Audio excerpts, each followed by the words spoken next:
Après quelques jours que j'ai posté mon premier album sur YouTube, j'ai vu dans une vision très claire un pasteur qui a une très grande église me demander de toucher au fétiche. Il a dit, tout en souriant, « Tu peux toucher au fétiche, pas le grand, même le petit fétiche. » J'étais étonnée, j'ai crié, « Oh !» Après la vision s'est arrêtée. Bien-aimés dans le Seigneur, nous n'avons pas besoin de fétiche pour servir Dieu. Nous avons besoin du Saint-Esprit. Alléluia. Mais bien-aimés, beaucoup des hommes de Dieu ont déjà abandonné l'Éternel à cause du succès. Aujourd'hui, ils ont le succès. Ils ont les acclamations des hommes. Ils ont l'argent. Ils voyagent comme ils veulent. Toujours dans les business class. Ils ont des belles voitures, des belles maisons, des beaux vêtements, toujours bien parfumés. Ils sourient devant la foule, mais ils ont déjà perdu la présence de Dieu et la paix que Dieu nous donne. Une paix sainte. Beaucoup regrettent le petit succès que Dieu les avait donné. Oui, le petit succès rempli de la présence de Dieu, le Saint-Esprit. Ils sont maintenant vides, nus, bien qu'ils soient riches.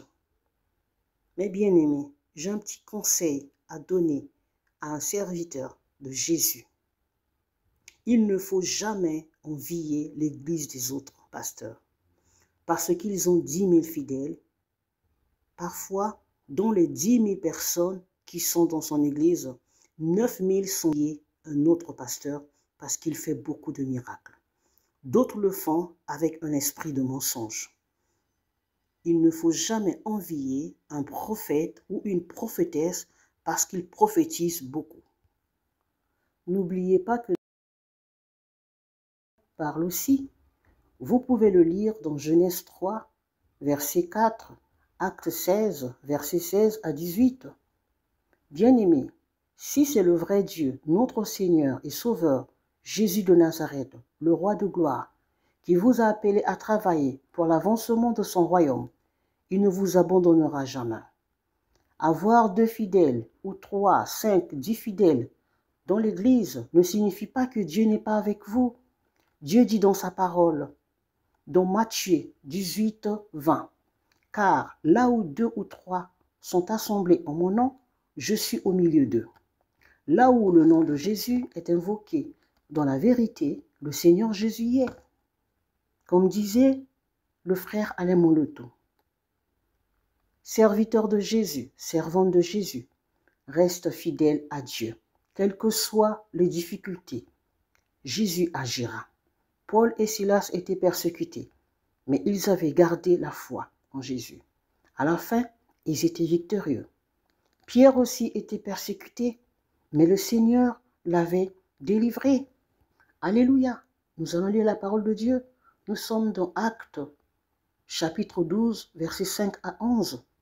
Je lis la parole de Dieu au nom puissant du Seigneur Jésus-Christ de Nazareth. Pierre donc était gardé dans la prison, et l'Église ne cessait d'adresser pour lui des prières à Dieu. La nuit qui précéda le jour où Hérode allait le faire comparaître, Pierre, lié de 2 chaînes, dormait entre 2 soldats, et des sentinelles devant la porte gardaient la prison. Et voici un ange du Seigneur survint, et une lumière brilla dans la prison. L'ange réveilla Pierre en le frappant au côté, et en disant, « Lève-toi promptement. » Les chaînes tombèrent de ses mains, et l'ange lui dit, « Mets ta ceinture et tes sandales. » Et il fit ainsi.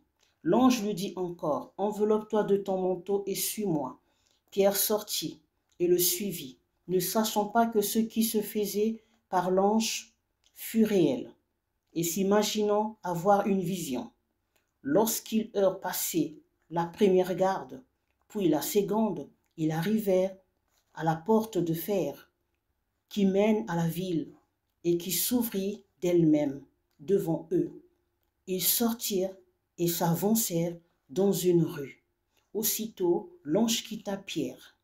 Revenu en lui-même, Pierre dit, « Je vois maintenant d'une manière certaine que le Seigneur a envoyé son ange et qu'il m'a délivré de la main d'Hérode et de tout ce que le peuple juif attendait. » Parole du Seigneur.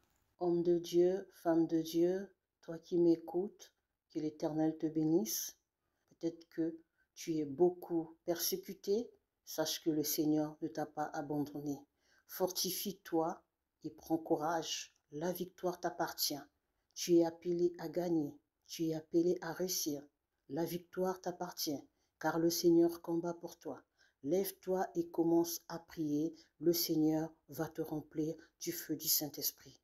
Nous n'avons pas besoin du feu étranger pour servir Dieu. Nous avons besoin du feu du Saint-Esprit. Nous avons besoin de la vérité du Saint-Esprit. Alléluia. Que Dieu vous bénisse. Accrochons-nous à Jésus. La victoire nous appartient. Gloire et louange à l'agneau de Dieu, Jésus-Christ, Sauveur du monde.